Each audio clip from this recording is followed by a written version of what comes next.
8 super inappropriate Spongebob scenes.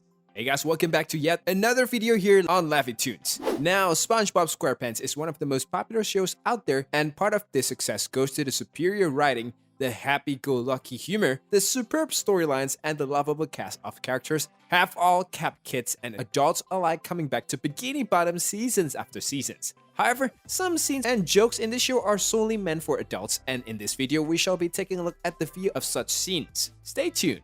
Kick it towards the wall.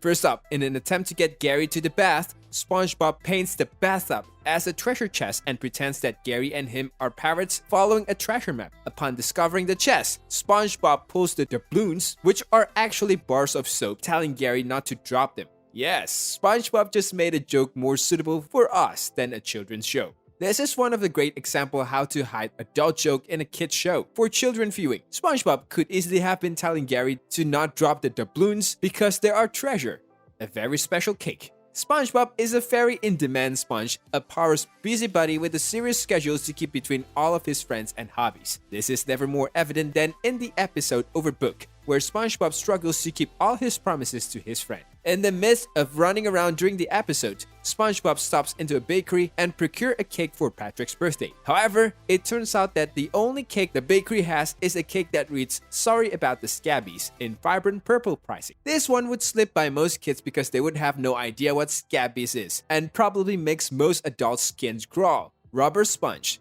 When the mailman comes to deliver a letter from famous producer Barry Barracuda informing Squidward that they will not be producing his play, SpongeBob is forced to improvise in the skulking Squid's absence when the mailman is looking for him. SpongeBob blows up a series of balloons to make a stand in Squidward, which scares the bejesus out of the mailman. Nothing is too crazy with that, though, as it seems like a pretty typical series of events for a SpongeBob SquarePants episode, aside from the fact that the balloons SpongeBob uses are actually condoms. How awkward.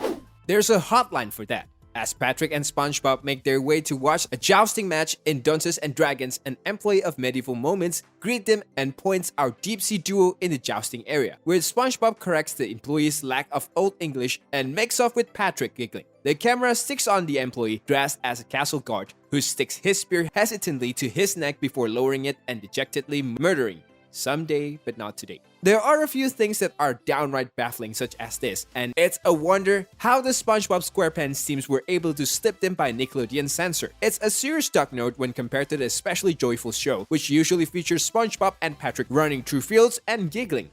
Next year, we'll have a cash bar. There's a reason why most companies have stopped having open bars at their holiday parties. People who have spent every day together, budding resentment or sexual tensions have a tendency to go a bit crazy when they have unlimited booze funneled into their mouths. SpongeBob might not be doing a keg stance, but he's definitely is getting wild enough to create embarrassing snapshots. Plus, Patrick and him get drunk in the movie and other episodes of Ice Cream, so maybe he was hitting the rum raisin a little hard that particular Christmas. Either way, it's good enough to say, lock in Patrick's secret box, so it has to be something ridiculously embarrassing. The additions of a Christmas party definitely means some sponge skullduggery was involved, most likely after a few cold ones. A fry cook that tosses more than patties. In the midst of Kevin C. Cucumber forcing SpongeBob to undergo ridiculous tests to prove he's worthy of becoming a jelly spotter, the lovable sponge is told to put his jelly on his face to feed wild jellyfish. "Who wants to lick my cheeks?" he proclaims as a swarm of jellyfish move towards him. That phrasing, after prominently featuring his sponge butt earlier in the episode in all its glory, is a proof that the writers were doing for and achieved a well-placed butt joke. While seemingly innocent, there are many other phrasings that the writers over at SpongeBob SquarePants could have chosen that wouldn't instantly invoke images of a porous set of a butt cheeks. Though this could be interpreted as a childish joke, like the most toilet humor, tossing someone's salad is a very adult concept. I like him.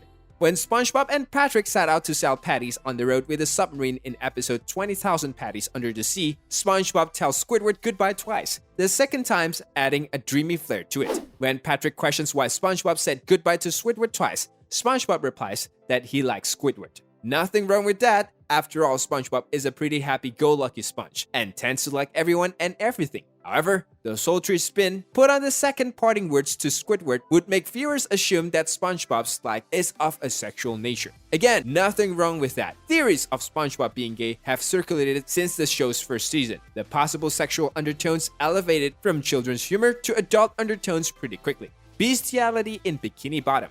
SpongeBob ties his seahorse Mystery up outside the Krusty Krab in the episode My Pretty Seahorse. While Mystery is parked out front, two locals approach her thinking that she's a new ride that Mr. Krab had installed for patrons of the restaurant. They search for coins to start the ride up, find a slot, and the one gets kicked into the horizon, culminating in a mushroom cloud. So what kind of slot would the two curious fish find on a live animal that would cause it to kick so hard that it ended up in a nuclear fission? With Mystery being identified as a female seahorse, a slot would most likely constitute exactly what you think, which she surely wouldn't like being poked, prodded, or used as a coin slot.